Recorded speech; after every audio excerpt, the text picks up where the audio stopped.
Welcome students. Students identified as visually impaired represent a wide range of visual abilities. However, they share one common characteristic, a visual restriction of sufficient severity that it interferes with normal progress in a regular educational program without some modifications. From a medical perspective, if the vision problem is left undetected and not corrected, it can cause permanent loss of vision and the long-term consequences can be serious in terms of quality of life. Assessment is an essential component in the educational program for all children.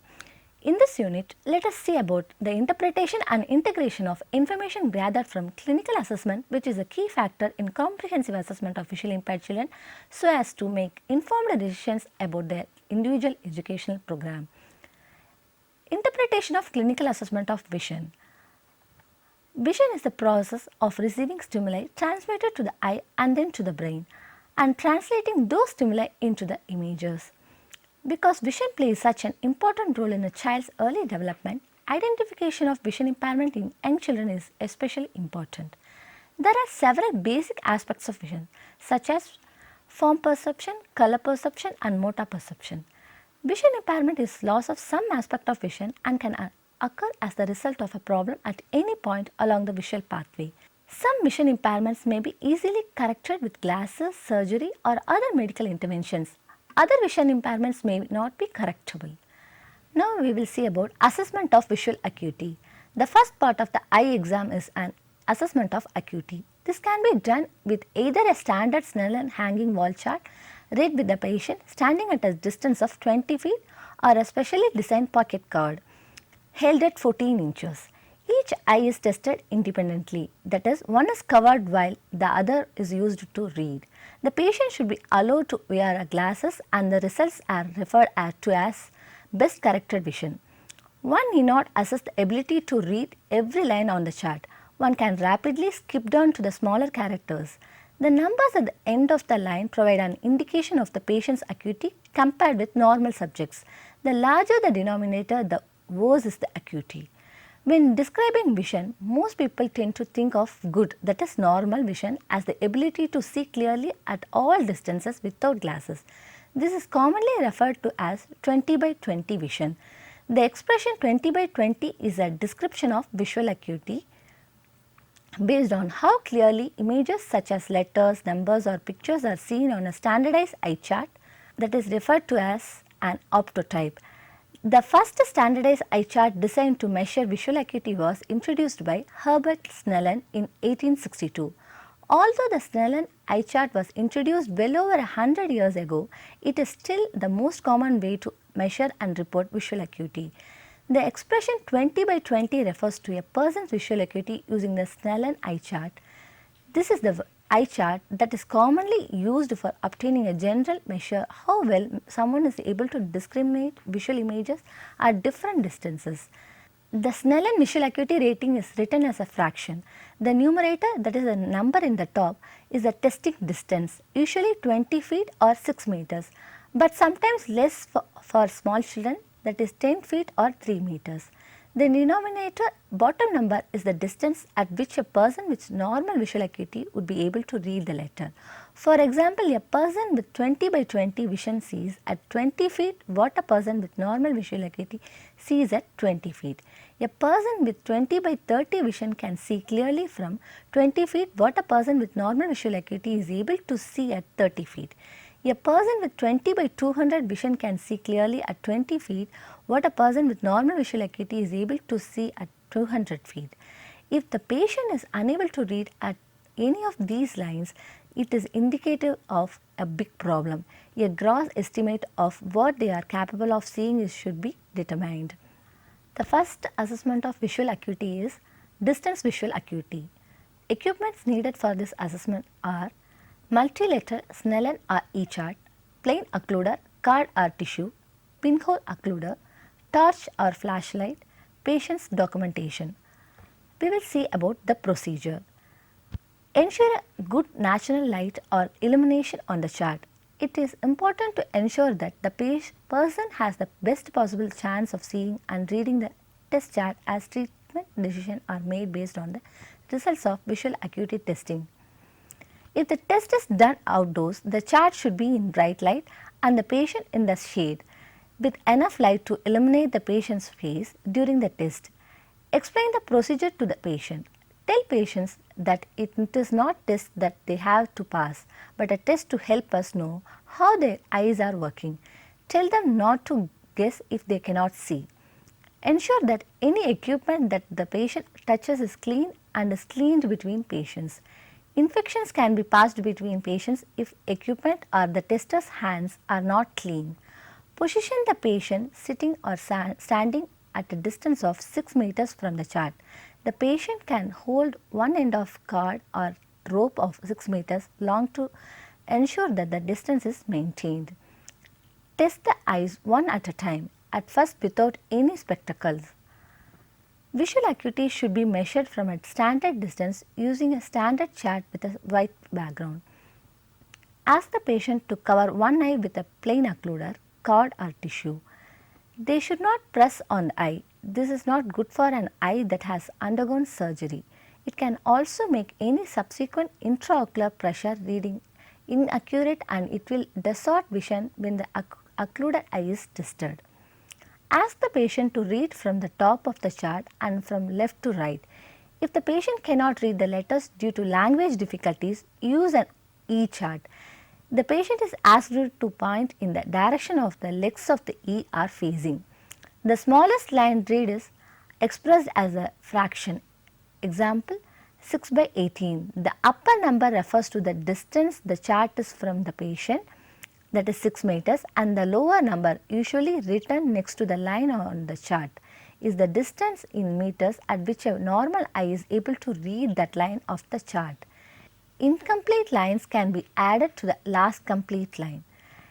For example, 6 by 12 plus 3 indicating that the patient read the 12 line at 6 meters and gained 3 of the letters on the 9th line. Record the visual acuity for each eye in the patient's notes, stating whether it is with or without correction, that is spectacles. For example, right visual acuity is 6 by 18 with correction, left visual acuity is 6 by 24 with correction. If the patient cannot read the largest letter at 6 meters, move him or her closer 1 meter at a time until the top letter can be seen. The visual acuity will then be recorded as 5 by 60 or 4 by 60. If the top letter cannot be read at 1 meter, that is 1 by 60, hold up your fingers at varying distance of less than 1 meter and check whether the patient can count them. This is recorded as counting fingers, that is visual acuity is counting fingers. If the patient cannot count fingers, wave your hand and check if he or she can see this. This is recorded as hand movements, that is visual acuity is hand movements. If the patient cannot see hand movements, shine a torch toward the eye and ask if they can see the light. If they can, record perception of light, that is visual acuity is perception of light. If they cannot, record no perception of light, that is visual acuity is no perception of light. After testing without any correction, test the patient while wearing any current distance spectacles and record the visual acuity in each eye separately with correction. If 6 by 6, that is normal vision, is not achieved, test one eye at a time at 6 meters using a pinhole occluder. The use of the pinhole reduces the need to focus light entering the eye. If the vision improves, it indicates the visual impairment is due to irregularities in the cornea, a problem in the lens or refractive error, which is correctable with spectacles or new prescription. Repeat the whole procedure for the second eye.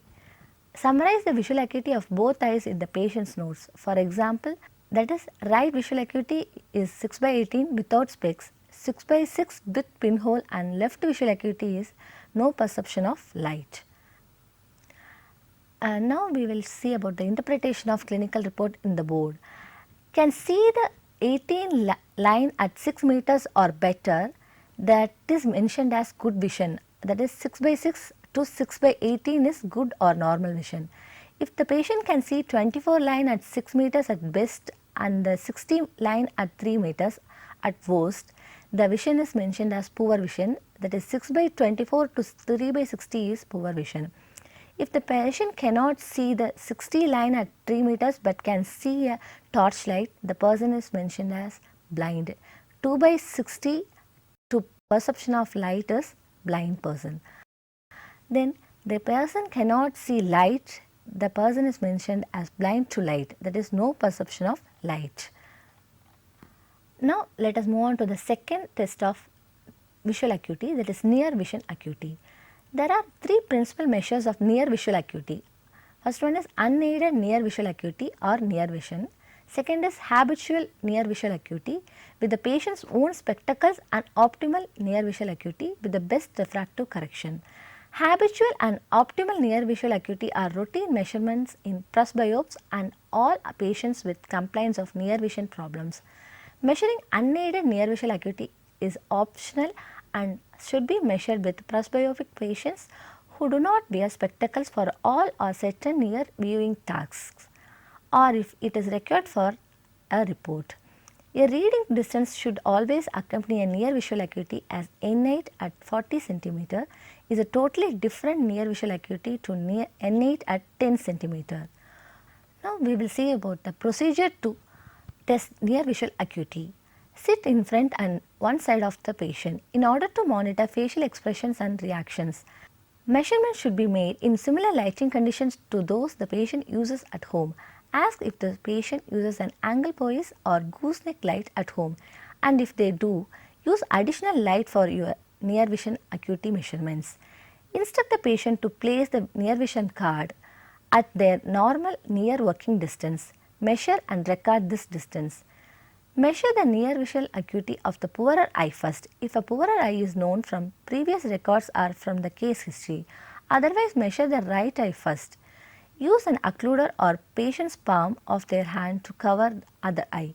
If using the patient's hand, make sure that the palm is being used, as otherwise the patient may be able to peek through their fingers.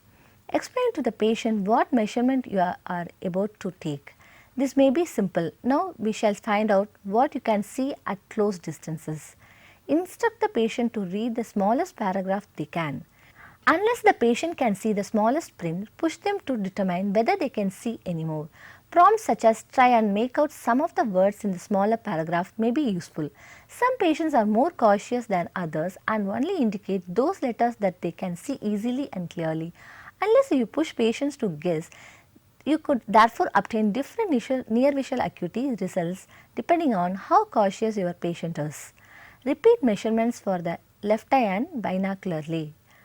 The next testing is pinhole testing. The pinhole testing device can determine if a problem with acuity is a result of refractive error or due to another process. The pinhole only allows the passage of light which is perpendicular to the lens and thus does not need to be bent prior to being focused onto the retina. The patient is instructed to view the Snellen chart with the pinholes up and then again with them in the down position.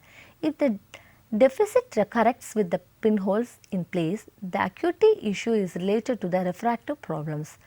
To determine if poor vision is due to refractive error, if vision is better with pinhole, patient has a refractive error. If no improvement, patient has poor visual acuity due to pathology or amblyopic eye. Let us see about levels of severity of vision impairments. Best to correctable Snellen acuity equivalent is mentioned here. Normal vision is 20 by 25 or better. For 20 by 30 to 20 by 60, near normal vision will be mentioned. 20 by 70 to 20 by 160, moderate low vision. 20 by 200 to 20 by 400, they will be noted as severe low vision. 20 by 500 to 20 by 1000, they will be noted as profound low vision. Less than 20 by 1000, they will be noted as near total blindness. No light perception means they will be total blindness. Now let us see about clinical low vision evaluation. The clinical low vision evaluation differs from the medical examination from an optometrist or ophthalmologist in that it provides functional usable information about the visual abilities of an individual who has low vision. The evaluation focuses on verifying the student's visual acuity and on finding ways to enhance the student's visual functioning. A combination of the visual functioning evaluation and reading media assessment will determine if the student's primary mode is print. A low vision evaluation will further determine if optical aids will provide the students with low vision devices to access print. If the devices are recommended, the teacher or visually impaired will need to instruct the student in the use of low vision devices. Although there are certain components in all low vision evaluations, the focus will depend upon concerns of the student, family and teachers. The individual who conducts the evaluation is the low vision specialist, but others may be involved in the entire visit. The low vision specialist will seek to identify optical and non-optical tools that will increase the student's ease of completing near and distant tasks.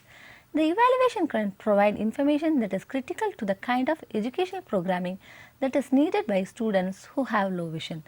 The information from the clinical low vision evaluation paired with the functional vision evaluation and the reading or learning media assessment will provide the team with information that can assist in the student overall literacy program. The following are the areas that provide the procedure need to be carried out during the evaluation are: first one is case history. The specialist will want to know the student medical history and information from the most recent ophthalmological exam. The family will be asked about the onset of visual impairment, eye surgery and dates, current treatments and medication, and about the student's general health. The specialist will also ask about the student's independent functioning at home, in the school and in the community. Next one is ocular health. The specialist will assess the general condition of the structures of the eye in order to determine the nature and extent of the visual diagnosis. The specialist may be able to better explain the visual impairment to the family. The next thing is visual acuity. The specialist will assess the student's visual acuities both with and without correction. Each eye will be assessed separately and then together. Both distance and near visual acuities will be assessed. The next test is visual fields. The specialist will assess the central and peripheral visual fields. There are variety of tools to assess students' fields.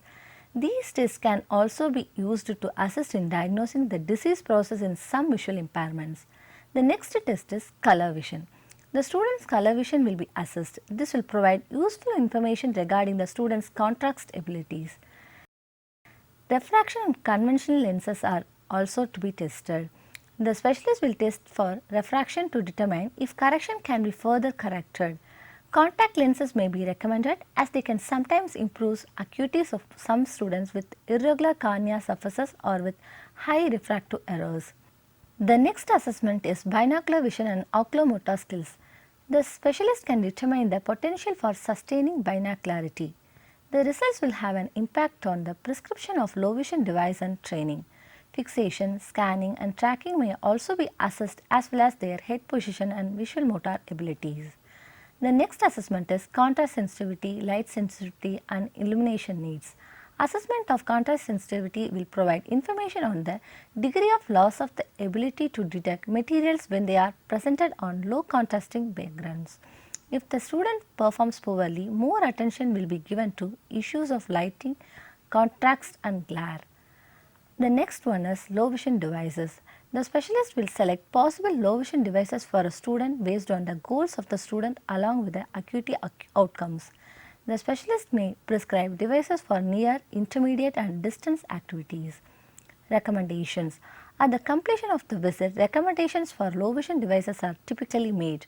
Some clinics may provide low vision devices for the students to borrow. The students will typically be encouraged to use the devices for a period of time and return for a follow-up appointment where the results can be reviewed. These are the methods used to interpret clinical assessment of vision. This will help to determine educational and functional program for visually impaired children. Thank you.